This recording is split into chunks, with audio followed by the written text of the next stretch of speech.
ஐயனார் துணை சீரியலில் இன்று சோழன் கண்ட அழகான பகல் கனவும் பல்லவன் பண்ண குறும்புத்தனமான காமெடியும் தான் எபிசோட் முழுக்க நிறைஞ்சிருந்தது.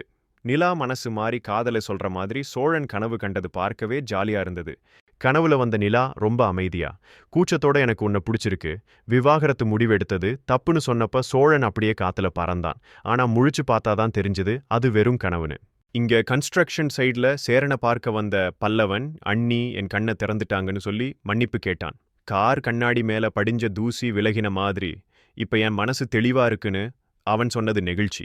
சைட்டுக்கு சந்தா சாப்பாடு கொண்டு வந்தப்போ சேரனும் சந்தாவும் செய்கையிலேயே பேசிக்கிட்டதை பார்த்து பல்லவன் சும்மா விடுவானா?